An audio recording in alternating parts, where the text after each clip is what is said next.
அரசியல் களமா இருக்கட்டும், சினிமா வட்டமா இருக்கட்டும், எங்க எடுத்துக்கிட்டாலும் இன்னைக்கு வரைக்கும் ஒரு மறக்க முடியாத, யாராலயும் மறுக்க முடியாத ஒரு பெயரா ஜெயலலிதா அவர்கள் இன்னைக்கு வரைக்கும் தொடர்ந்துட்டு இருக்காங்க. அந்த மாதிரி செய்தது இன்னைக்கும் நினச்சி பார்த்தா அது பிரமிப்பாக இருக்கும். மக்கள் நலனுக்காக இருப்பேன ஒழிய எனக்கு மத்தியில் அமைச்சர் பதவி கிடைக்கணுன்றது எந்த காலத்திலையும் அந்த அம்மா விரும்பவே இல்லை. அந்த மாதிரி தொட்டில் குழந்தைகள் திட்டம் கொண்டு வந்த பிறகு பெண் குழந்தைகள் இறப்பு விகிதம் குறைந்தது. நோபல் பரிசு பெற்ற அன்னை தெரேசா நான் ஜெயலலிதாவை பார்க்கணும் அப்படின்னு சொல்லி அந்த மாதிரி ஒவ்வொரு தடையும் வந்து போராட்டத்தை சந்தித்து தான் மீண்டு வந்திருக்காங்க ஒழிய அந்த மாதிரி எந்த கட்டத்திலையும் போராட்டத்தை சந்திக்காமல். பிரதான விஷயம் திமுகவுக்கு எதிராக களமாடக்கூடிய ஒரே சக்தி, ஒரே ஆளுமை இந்த ஜெயலலிதா மட்டும் தான் இருக்கு. அப்படி திமுக ஆட்சி அமைத்த சமயத்துல எல்லாத்துலயுமே ஜெயலலிதா அவர்கள் ஒரு வலுவான எதிர்க்கட்சி தலைவரா நின்று இருக்காங்க. திமுகவை பொறுத்த வரைக்கும் எப்போவுமே பாருங்க, அவங்க ஒரு 5 வருஷத்துக்கு பிறகு ஆட்சி கட்டில் உட்காந்ததே கிடையாது. ஏன்னா இவங்க சமூக நீதினுவாங்க. ஆனால் உண்மையில் சமூக நீதியை அன்றைக்கு கட்டி காப்பாற்றியது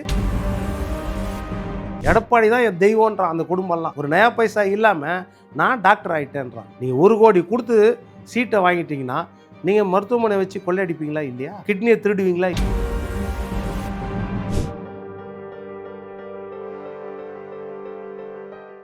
டேக் நேயர்களுக்கு வணக்கம். இன்றைய நேர்காணலுக்காக நம்மோடு இணைந்திருக்கிறார் பத்திரிகையாளர் பொன் வில்சன். வணக்கம் சார். வணக்கம் சார். அரசியல் களமா இருக்கட்டும், சினிமா வட்டமா இருக்கட்டும், எங்க எடுத்துக்கிட்டாலும் இன்னைக்கு வரைக்கும் ஒரு மறக்க முடியாத, யாராலையும் மறுக்க முடியாத ஒரு பெயரா ஜெயலலிதா அவர்கள் இன்னைக்கு வரைக்கும் தொடர்ந்துட்டு இருக்காங்க.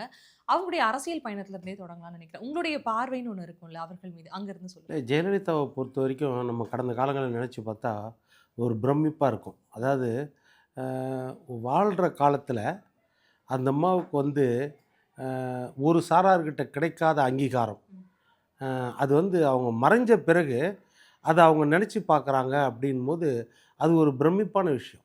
ஏன்னா அவங்க வாழ்க்கையே வந்து, அதுவும் குறிப்பாக அரசியல் வாழ்க்கை வந்து பெரிய போராட்டக்களம். அதாவது சாதாரண விஷயம் கிடையாது. அவங்க அரசியலுக்கு அந்த 80களில் அவங்க வரும்பொழுது திரு எம்ஜிஆர் அவர்கள் அவங்கள அடையாளப்படுத்தும்போது மிகப்பெரிய எதிர்ப்பு இருந்துச்சு கட்சிக்குள்ளேயே. மிகப்பெரிய ஜாம்பவான்கள்லாம் அந்த காலத்தில் இருந்தாங்க. அவங்களால வந்து எம்ஜிஆரை எதிர்க்க முடியல, அதே இடத்துல ஜெயலலிதா அம்மாவை ஏற்றுக்கொள்ளவும் முடியல. அந்த இக்கட்டான சூழ்நிலையில் இருந்தாங்க அவங்க. அப்போது அந்த 87 வரைக்கும், எம்ஜிஆர் மறைவு வரைக்கும் அந்த அம்மா மேலே எந்த அளவுக்கு காழ்ப்புணர்ச்சியோட, எந்த அளவுக்கு வந்து பிடிக்காமல் இருந்தாங்களோ அந்த மூத்தவர்கள், அவங்கெல்லாம் வந்து அந்த 87க்கு மறைவுக்கு பிறகு தன்னுடைய சுயரூபத்தை காமிக்க ஆரம்பிச்சிட்டாங்க. ஏன்னா அவர் வந்து தன்னுடைய அரசியல் வாரிசாக கொண்டு வரல. எம்ஜிஆர் வந்து என்றைக்குமே வந்து அரசியல், ஏன்னா அதிமுக வந்து அந்த மாதிரி வாரிசுகளை வந்து அடையாளம் காட்டின கட்சி கிடையாது. குடும்ப வாரிசுகள் அப்படின்றதும் கிடையாது. நிறைய கட்சிகள், தேசிய கட்சினாலும் மாநில கட்சினாலும், இந்தியாவில் மட்டும் இல்லை உலக அளவிலே கூட இந்த வாரிசு அரசியல்னு இயற்கையாக இருக்குது அப்படின்றது நம்மளுக்கு தெரியும். அது அந்த மன்னராட்சி, அந்த உளவியல் ரீதியாக அதை ஏற்றுக்கொள்ளுகிற ஒரு சாராக இருந்துகிட்டே தான் இருக்கிறாங்க. இந்த மன்னருக்கு அப்புறம் அவர் மகன், அவர் மகனுக்கு அப்புறம் அவர் பேரன் அப்படின்னு ஏற்றுக்கிற நிலைமை தான் இருக்கிறாங்க. அது இல்லாமல் ஒரு கட்சி இந்த அளவுக்கு இருக்குதுன்னா அது வந்து அதிமுக தான். அதனால் ஜெயலலிதா அம்மா அந்த 87 டிசம்பர் 24 நள்ளிரவு இவர் மறைஞ்ச பிறகு எம்ஜிஆர் மிகப்பெரிய எதிர்ப்பு அந்த அம்மாவுக்கு, மிகப்பெரிய எதிர்ப்பு ஏற்பட்டுச்சு. அதற்கு பிறகு கட்சி வந்து பிளந்துச்சு. ஒரு பக்கம் அவருடைய எம்ஜிஆருடைய துணைவியார் அவரை ஏற்றுக்கிறதுக்கு கணிசமான பேர் இருந்தாங்க, மூத்தவர்கள் நிறையா. அப்போது அந்த நேரத்தில் வந்து தைரியமாக அவங்க களத்தில் நின்றாங்க. களத்தில் நின்று போராடி அதற்கு பிறகு கட்சியை இவர் தான் காப்பாற்ற முடியும். எத்தனையோ எதிர்ப்புகள், எத்தனையோ மூத்தவர்கள் மத்தியில் அதிருப்தி இருந்தாலும் சரி, கட்சியை இவர் தான் காப்பாற்ற முடியும். பிரதான விஷயம், திமுகவுக்கு எதிராக களமாடக்கூடிய ஒரே சக்தி, ஒரே ஆளுமை இந்த ஜெயலலிதா மட்டும் தான் இருக்குது அப்படின்னு மற்றவர்கள் தெரிந்து கொண்டு, மற்றவர்கள் மட்டும் இல்லை, குறிப்பாக நிறைய பேர் வந்து வேண்டாம் வேண்டான்னு சொல்லும்போதும் அதை மீறி ஜானகி அம்மையார் ஒரு முடிவு எடுத்தாங்க. அதுதான் அங்கே முக்கியம். யாரும் அவங்க கூட இருந்தவங்களாம் ஏற்றுக்கல. அம்மா நீங்கள் தாம்மா இப்போ டெம்பரவரியாக தாம்மா ஜெயலலிதா அம்மா ஜெயிச்சிருக்காங்க, ஒன்றும் கிடையாது, நம்ம தாம்மா எல்லாம் அப்படின்னு அவரை எல்லாம் தூண்டி விட்டாங்க. அதை மீறி அந்த அம்மா ஒரு முடிவு எடுத்தாங்க. ஆஹா, நம்ம கணவருக்கு பிறகு இந்த கட்சியை காப்பாற்றக்கூடிய வல்லமை வந்து இந்த ஜெயலலிதாவுக்கு தான் இருக்குது. நம்மளுக்கு ஒரு வேளை கருத்து வேறுபாடு இருக்கலாம், ஆனால் நம்ம அதை வந்து ஏற்றுக்கணும் அப்படின்னு அந்தம்மா அந்த தீர்க்கதரிசனமாக ஒரு முடிவு பண்ணி ஜெயலலிதா அம்மாட்ட அந்த கட்சியை ஒப்படைச்சிட்டாங்க. இப்போ அரசியல் பொறுத்த மட்டுமே வந்து ஆளும் கட்சிக்கு இருக்கிற பவரை விட எதிர்க்கட்சி வலுவா இருக்கும் பொழுது தான் வந்து அது ஒரு அரசியல் களமாவே பார்க்கப்படும். அப்படி திமுக ஆட்சி அமைத்த சமயத்துல எல்லாத்துலயுமே ஜெயலலிதா அவர்கள் ஒரு வலுவான எதிர்க்கட்சி தலைவரா நின்னு இருக்காங்க. ஆமாம், நிச்சயமாக. ஏன்னா திமுகவை பொறுத்த வரைக்கும் எப்போவுமே பாருங்கள், அவங்க ஒரு 5 வருஷத்துக்கு பிறகு ஆட்சி கட்டில் உட்காந்ததே கிடையாது. ஏன்னா ஓட்டில் வந்து 2 ஓட்டு தான், ஆதரவு ஓட்டு, எதிர்ப்பு ஓட்டு. இப்போ அதிமுகவை பொறுத்த வரைக்கும் பல நேரத்தில் வந்து 5 வருஷம் ஆட்சி முடிஞ்ச பிறகும் ஆதரவு ஓட்டு இருந்திருக்குது. ஏன்னா எம்ஜிஆர் ஆட்சி காலத்தில் பார்த்துருப்பீங்க, எம்ஜிஆர் முதல்ல 77ல் ஆட்சிக்கு வராரு, அதற்கு பிறகு 80ல் கலைக்கப்படுது, மறுபடியும் ஆட்சிக்கு வராரு, 84ல் மறுபடியும் ஆட்சிக்கு வராரு. அப்போது ஆதரவு அலை அதிமுக வீசி இருக்குது. அதே மாதிரி ஜெயலலிதா அம்மா காலத்தில் பார்த்தீங்கன்னா 2011லேருந்து 2016 வரைக்கும் ஆட்சியில் இருக்கிறாங்க. 2016ல் ஆதரவு அலை வீசியதால் தான் கன்சிஸ்டண்டாக 2வது தடவை கன்சிக்யூட்டிவாக ஜெயிக்கிறாங்க, தொடர் வெற்றி. ஆனால் திமுகவுக்கு எப்போவுமே என்னென்னா ஒவ்வொரு 5 வருஷத்துலேயும் ஆதரவு அலை இருக்காது, எதிர்ப்பு அலை தான் இருக்கும் திமுக. அந்த எதிர்ப்பு அலையில் திமுக அந்த தேர்தலில் கரைந்து போய்விடும் அப்படின்றத ஒவ்வொரு தேர்தலையும் பார்த்துக்கிறோம். அதனால் எல்லா நேரத்துலையும் அந்த எதிர்ப்பை வந்து சரியான நேரத்தில் அறுவடை செய்யக்கூடிய இடத்துல, போராடி பெறக்கூடிய இடத்துல ஜெயலலிதா அம்மா கடந்த காலத்தில் இருந்தாங்க. ஜெயலலிதா அவர்கள்ட்ட வந்து ஒரு தொடர் பிடிவாதம்னு ஒண்ணு இருக்கு இல்லையா? நம்ம மக்களுக்கு இது செய்யணும் அப்படின்னா எப்படியாவது செஞ்சிடணும். அந்த ஒரு பிடிவாத குணம் இருந்துட்டே இருக்கு. அதனால தான் பல நன்மைகள் கிடைச்சிருக்கு. இல்லை, அதில் அவங்க அந்த மாதிரி ஒரு தீர்க்க தரிசனமாக சில விஷயங்கள் செய்வாங்க. பெண் குழந்தைகளுக்கு அந்த காலத்தில் பாதுகாப்பு இல்லாத சூழ்நிலை இருந்துச்சு. அப்போது அந்த அம்மா எண்ணத்தில் என்ன ஊதிச்சு பாருங்க, தொட்டில் குழந்தைகள் திட்டம். முதல் ஆட்சி வரும்போது 91 96 பீரியட்லேயே தொட்டில் குழந்தைகள் திட்டம் கொண்டு வந்து, அப்போது வந்து நம்ம தென் மாவட்டங்களில் சில இடத்துல பார்த்திங்கன்னா கள்ளிப்பால் ஊற்றி கொள்கிற நிலைமை கூட இருந்துச்சு பெண் குழந்தைகளை. அப்போது அதை வந்து செய்யக்கூடாதுன்னு சொல்லிட்டு அந்த மாதிரி தொட்டில் குழந்தைகள் திட்டம் கொண்டு வந்த பிறகு பெண் குழந்தைகள் இறப்பு விகிதம் குறைந்தது. அப்போ அதை கொண்டு வந்தாலும் என்னாச்சுன்னா, நோபல் பரிசு பெற்ற அன்னை தெரேசா நான் ஜெயலலிதாவை பார்க்கணும் அப்படின்னு சொல்லி உச்சி முகந்து பாராட்டினாங்க இந்த விஷயத்துக்கு, அந்தம்மா இந்த திட்டத்துக்காக. அதே மாதிரி அந்த காலகட்டத்தில் 93 தான் இடஒதுக்கீடு காமராஜர் காலத்திலேருந்து ஒவ்வொரு கட்டமாக இடஒதுக்கீடு அதிகப்படுத்தினே வந்துச்சு. எம்ஜிஆரையும் அதை 50% உயர்த்தினார் எம்ஜிஆர். அதே மாதிரி அது வந்து என்ன, இப்போ 69% இருக்கும்போது உச்சநீதிமன்றத்தில் ஒரு தீர்ப்பு, இந்திரா சகானி வழக்குன்னு நினைக்கிறேன். அந்த தீர்ப்பில் என்ன ஆச்சுன்னா 50% மேலே போகக்கூடாது, 50% மேலே போகக்கூடாது எந்த இடஒதுக்கீடும் அப்படின்னு தீர்ப்பு வந்துச்சு. அப்போ நம்ம 69% வச்சுருக்கிறோம். அப்போ இதுக்கு பிரச்சனை வரும் தெரிஞ்ச பிறகு ஜெயலலிதா அம்மா என்ன செய்தாங்கன்னா, இதற்கு அரசியல் சாசனத்தில் அண்ணல் அம்பேத்கர் ஒரு இடம் ஒதுக்கி வச்சுருக்காரு. அதாவது நீங்கள் பாராளுமன்றத்தில் ஒரு சட்டம் இயற்றி 9வது அட்டவணையில் சேர்த்திங்கன்னா உச்ச நீதிமன்றம் கூட அது எதுவுமே சீக்கிரத்தில் செய்ய முடியாது. இந்த விஷயத்தை அந்த அம்மா தெரிஞ்சு அவசர அவசரமாக மந்திரிகளை அமைச்சு அனுப்பி டெல்லியில் 2 கூட்டுக்குழு, நாடாளுமன்ற கூட்டுக்குழு வந்து இதுக்கு தீர்மானம் நிறைவேற்றி, அவசரமாக சட்ட தீர்மானம் நிறைவேற்றி, அதுக்கப்புறம் இந்த அம்மாவே நேரடியாக போயிட்டு அன்றைக்கு வந்து சங்கர் தயாள் சர்மான்னு நினைக்கிறேன் ஜனாதிபதி ஒப்புதலை பெற்று கொண்டு வந்து 9வது அட்டவணையில் சேர்த்து 69% இடஒதுக்கீடு பாதுகாப்பு ஏற்படுத்தி கொடுத்தாங்க. இந்தியாவிலே வேறு எங்கேயுமே கிடையாது. தமிழ்நாட்டில் தான் இப்போ நீங்கள் இவங்க சமூக நீதினுவாங்க, ஆனால் உண்மையில் சமூக நீதியை அன்றைக்கு கட்டி காப்பாற்றியது ஜெயலலிதா அம்மா. இன்றைக்கு வரைக்கும் அந்த 69 இந்தியாவில் வேறு எங்கேயுமே கிடையாது, தமிழ்நாட்டில் மட்டும்தான் இருக்குது.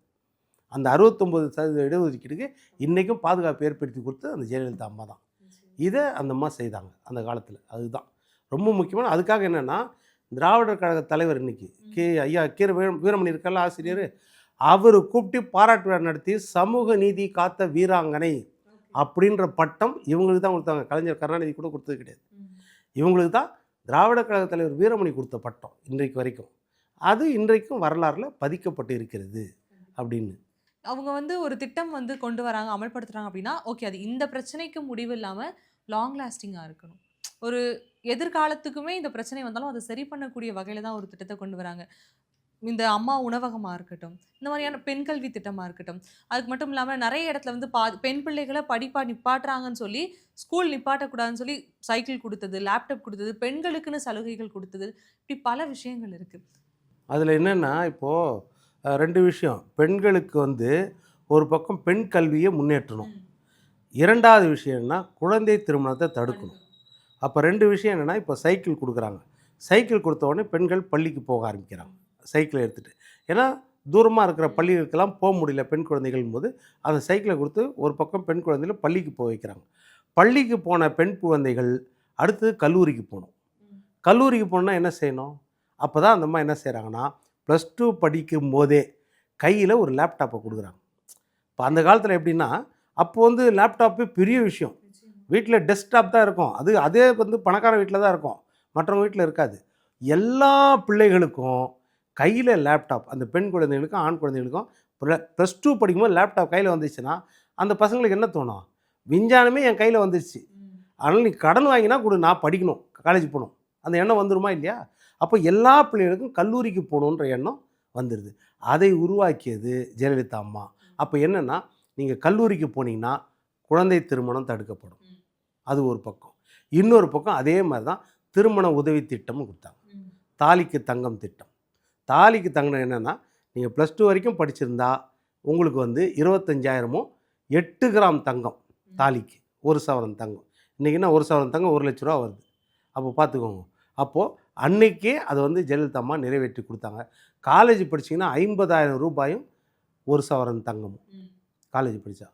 அப்போ அந்த பிள்ளைங்களுக்குன்னா காலேஜ் போகணுன்னு தோணும். அப்போது நீங்கள் வந்து குழந்தை திருமணம் தடுக்கப்படும், பெண் கல்வி முன்னேற்றம் அடையும். அதனால தான் 2018-19 எடுத்துக்கிட்டிங்கன்னா 54% உயர்கல்வி தமிழ்நாடு தான். நம்ம ஐயா மோடி கூட சொல்லியிருக்காங்க 2030 அதை அச்சீவ் பண்ண போகிறோன்னு. ஆனால் 2018-19 நம்ம அச்சீவ் பண்ணியாச்சு 54%.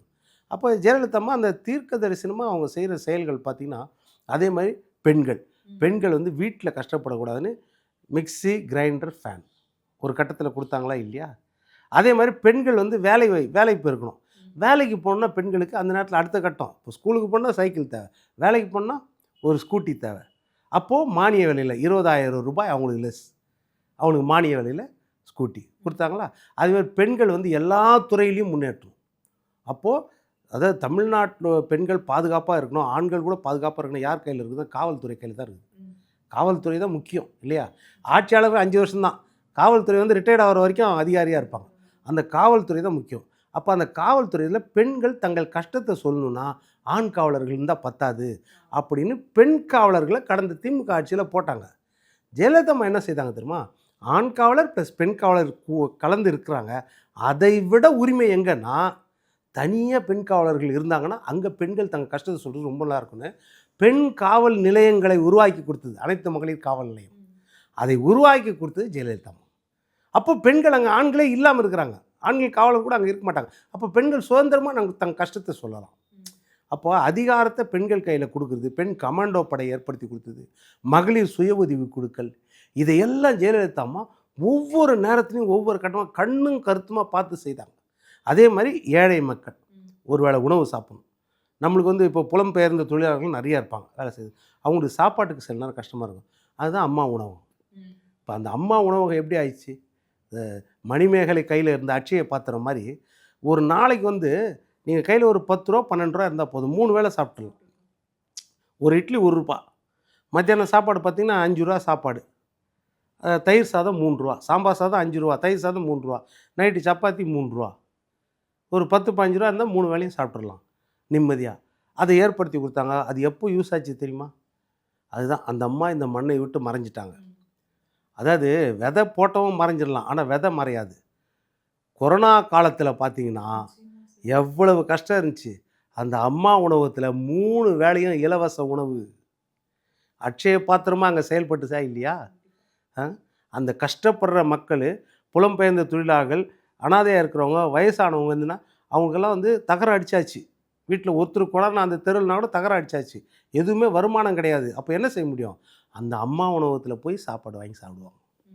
அது எந்த அளவுக்கு யூஸ் ஆச்சு? அப்போ இதெல்லாம் அந்த அம்மா பார்த்து பார்த்து பார்த்து செய்த விஷயம் தானே. எவ்வளோ விஷயம் எடுத்துக்கோங்க. அம்மா குடிநீர் 10 ரூபாய்க்கு, அம்மா உணவகம், அம்மா சிமெண்ட்டு கொண்டு வந்தாங்க, அம்மா உப்பு கொண்டு வந்தாங்க. அதுதான் இதெல்லாம் வந்து அந்த அம்மா ஒவ்வொரு கட்டத்திலையும் செய்துகிட்டே இருந்தாங்க. அந்த அம்மா செய்ததை இன்றைக்கும் நினச்சி பார்த்தா அது பிரமிப்பாக இருக்கும். அதே மாதிரி கிராமத்தில் எடுத்துக்கோங்க, கிராமம் தான் இந்தியாவை வாழ வைக்கிறது. தமிழ்நாட்டில் எவ்வளவோ கிராமங்கள் இருக்குது. அந்த பட்டி தொட்டியில் இருக்கிற கிராமத்தில் இருக்கிற மூத்தவர்கள், வயதானவர்கள் இருந்தாலும் சரி, அந்த நடுத்தர பெண்கள் அவங்க என்ன செய்வாங்க? உடனே வேலைக்கு போக முடியுமா? அவங்களுக்காக கறவை மாடுகள், ஆடு மாடு கொடுத்தாங்களா? தேடி போய் கொடுத்தாங்களா இல்லையா? அப்போ என்னாச்சு? அவங்க பாட்டுக்கு பால் கறக்குறாங்களா, அது விற்றாங்களா, தான் சுருக்கு பையில் கொஞ்சம் காசு கிடச்சிதா, தான் கணவனையோ பிள்ளையோ நம்ப தேவையில்லை. அந்த மாதிரி கையில் காசு, எல்லா பெண்களும் கிராமத்தில் கையில் காசு கிடச்சிதா? அந்த கறவை மாடுகள், ஆடு மாடு கோழி வளர்ப்பு ஏற்படுத்தி கொடுத்தாங்க இல்லையா? அதற்கு அடுத்தது என்னாச்சுன்னா, ஆவின் வளர்ச்சி அடைஞ்சிது. ஆவின் கொள்முதல் அதுதான். அப்போ பால் தன்னிறைவா, தனியார் பாலை விட ஆவின் பால் வாங்குறது அதிகமாச்சா? அப்போ இதையெல்லாம் தன்னிறைவாக அந்த அம்மா செய்து கொடுத்தாங்களா இல்லையா? எந்த அளவுக்கு அந்த அம்மா செய்தாங்க பாருங்கள். ஒவ்வொன்றும் கண்ணும் கருத்துமாக பார்த்து பார்த்து பார்த்து தான் அந்த அம்மா செய்தாங்க ஒவ்வொரு கட்டத்துலேயும். கண்டிப்பா. இப்போ பெண்கள் அப்படின்னாலே ஒரு விமர்சனம் இருக்கும். ஆனா ஒரு கூட்டத்துல ஒரே ஒரு பெண்ணா நின்னு, யார் யாரெல்லாம் இவங்க வரக்கூடாது அப்படின்னு சொன்னாங்களோ, அவங்க எல்லாரையுமே கீழ தள்ளி மேல வந்த ஒரு பெண்மணி தான். அவங்களுடைய வெற்றி அப்படின்னு பார்க்கும்பொழுது, ஒரு அபார வெற்றியா தான் இன்னைக்கு வரைக்கும் பார்க்கப்படுது. அவங்க கடந்து வந்த பாதைகள்ல அவங்க சந்திச்ச மோசமான ஒரு விமர்சனமா எது சார் இப்ப வரைக்கும் இருக்கு? இல்லை, இப்போ வரைக்கும் அந்த விமர்சனம் என்னென்னா 2 விஷயங்கள் சொல்லுவாங்க. ஒன்று மீனம்பாக்கம் எதிர வரும்போது ஒரு லாரி விபத்து. அது பிளான் பண்ணி செய்ததா அப்படின்றது இன்றைக்கு வரைக்கும் ஒரு கேள்விக்குறியாக இருக்குது.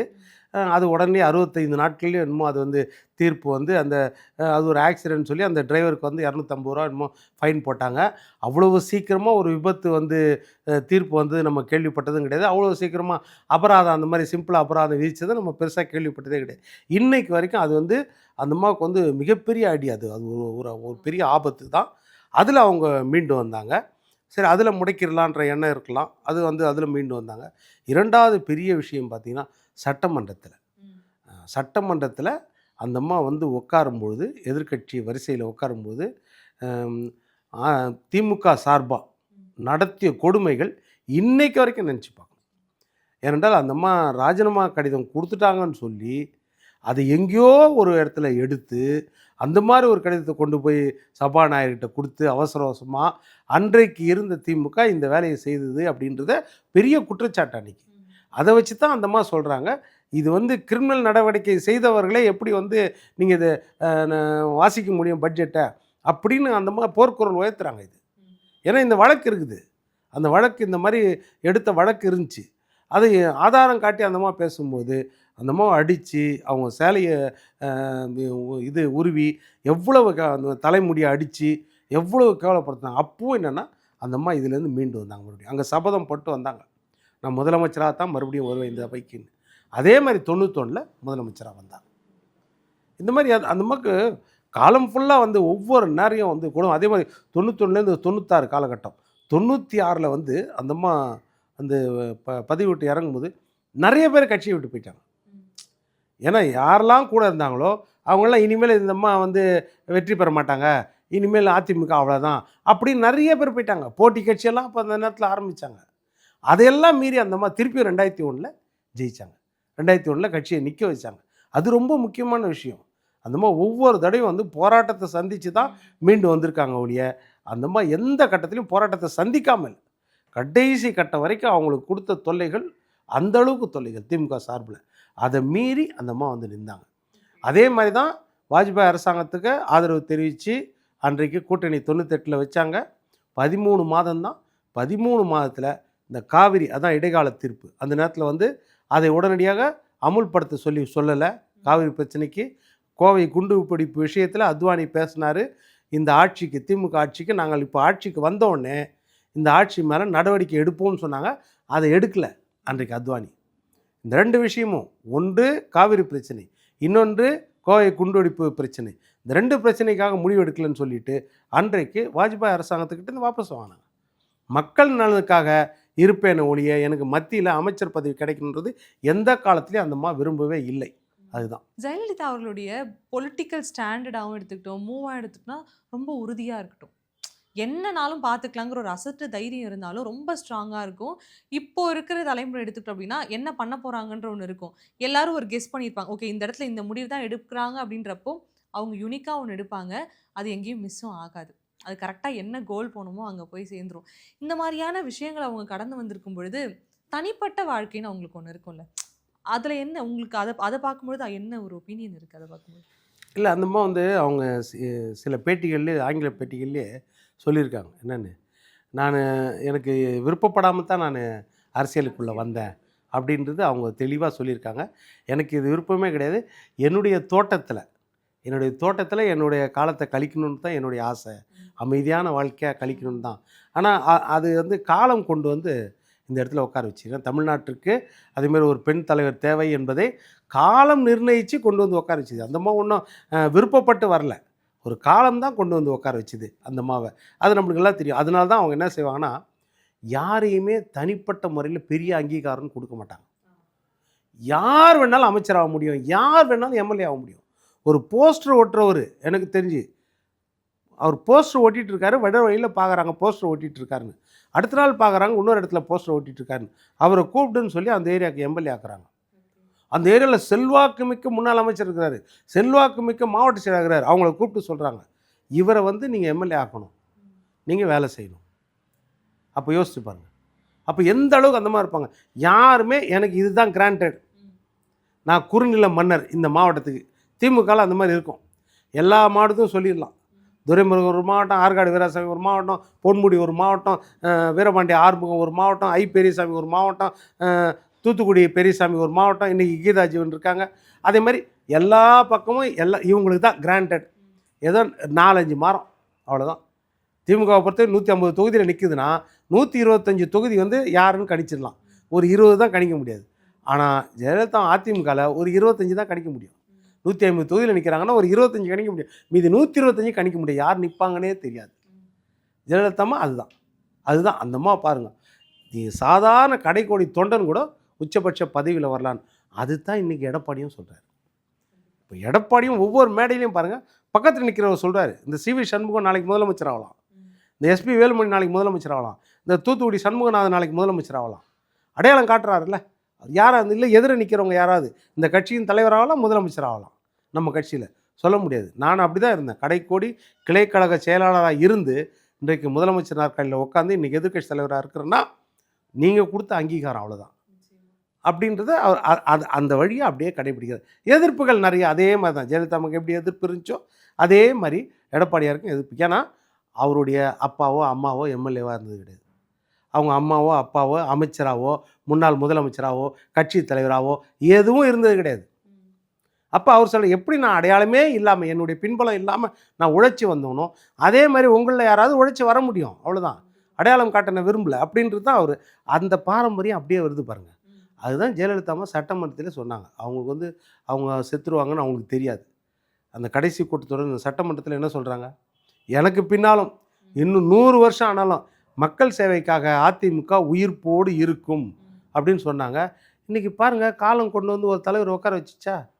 இப்போது ஜெயலலிதா அம்மா இறந்த போது யாருக்காவது அடையாளம் தெரியுமா எந்த தலைவர் வருவாங்கன்னு சொல்லுங்கள். அன்றைக்கி எல்லாம் எதிர்பார்ப்பாங்க, சசிகலா அம்மா வருவாங்களா, இல்லைன்னா ஓபிஎஸ் வருவாரா அப்படி எதிர்பார்ப்பாங்க. ஆனால் 2017 பிப்ரவரி 18ஆம் தேதி இவர் முதலமைச்சர் நாற்காலியில் உட்கார்றாரு எடப்பாடி பழனிசாமி. யாருக்காவது அன்றைக்கி எடப்பாடி பழனிசாமின்னா யாருன்னு தெரியுமா? தீவிர அரசியலில் இருக்கிறவங்களுக்கு வேணால் தெரியும். சேலம் தொகுதியிலேருந்து தேர்ந்தெடுக்கப்பட்ட ஒரு எம்எல்ஏ ஜெயலலிதா அம்மா அமைச்சர்கள் ஒரு அமைச்சராக இருந்தாருன்றது தான் தெரியும். அவரோட பற்றி யாருக்குமே தெரியாது, வேறு எதுவுமே தெரியாது. ஆனால் அந்த 4.5 வருஷத்தில் அவர் செய்ததை பார்த்தீங்களா? ஜெயலலிதா அம்மா கொண்டு வந்த தொடர்ச்சி அப்படியே கொண்டு வரார். கொரோனா நேரத்தில் பாருங்கள், ஒரு நயா பைசா வருமானம் அரசாங்கத்துக்கு கிடையாது. 3.5 லட்சம் கோடி பட்ஜெட்டு போடணும். ஆனால் 3 லட்சமும் கிடையாது, ஒரு நயா பைசா கிடையாது. அரசு ஊழியர்களுக்கு 31ஆம் தேதி ஆனால் சம்பளம் கரெக்டாக போய் சேர்ந்துச்சு அந்த 2020களில். அந்த மாதிரி வேலை வாங்கி உங்களுக்கெல்லாம் பணி நிரந்தரம் கொடுப்போன்னு சொன்னதை திமுக ஆட்சி வந்து அவங்கள பணி நிரந்தரம் கொடுக்கல. அதுதான் பிரச்சனை, அதுதான் கஷ்டம். அதை வந்து நம்ம சொன்ன வாக்காக காப்பாற்றணும். அதே எடப்பாடியார் ஆட்சி நடந்துச்சுன்னா அதை காப்பாற்றி இருப்பார். இதெல்லாம் அவர் வந்து செய்த சாதனை இல்லையா? அதே மாதிரி நீட்டு தேர்வு எடுத்துக்கோங்க. நீட்டு தேர்வுனா 2010 MC medical council of India notification போட்டு, அப்போ யார்? காங்கிரஸ், குலாம் நபி ஆசாத். திமுக ஆட்சி நடக்குது மத்தியில். மைனாரிட்டி காங்கிரஸ் கூட திமுக அங்கே வகிக்குது, கூட்டணியில் இருக்கிறாங்க.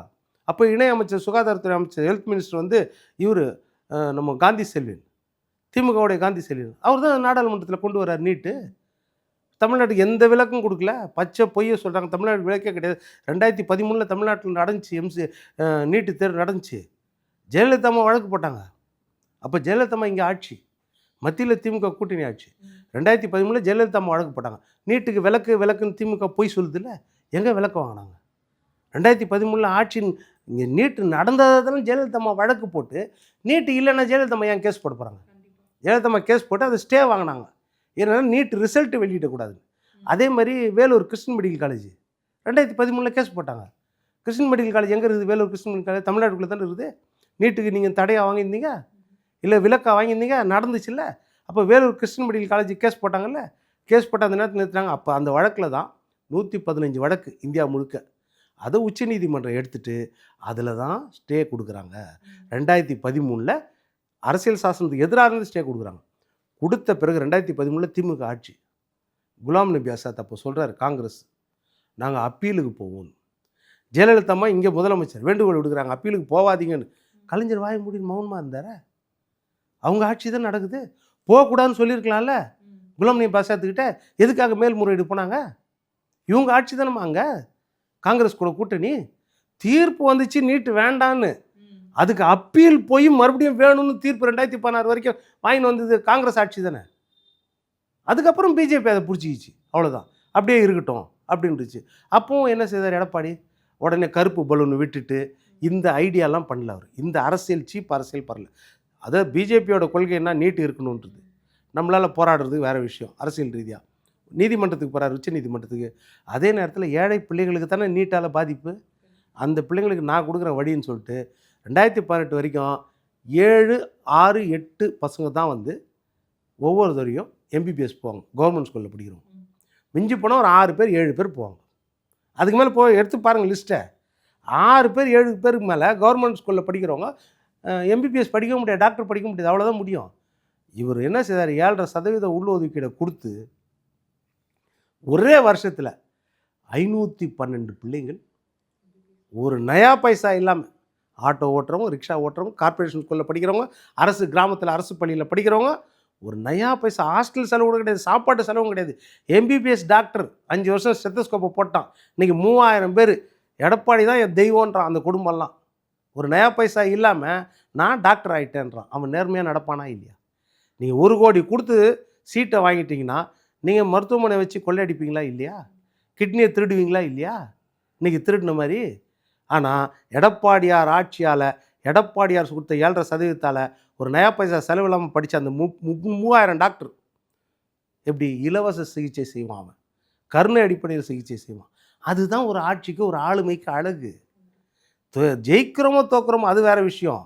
ஆனால் ஒரு ஆளுமைன்றது வரலாறு நாளைக்கு சொல்லும். இவர் ஆட்சியில் எப்படி இருந்துச்சு.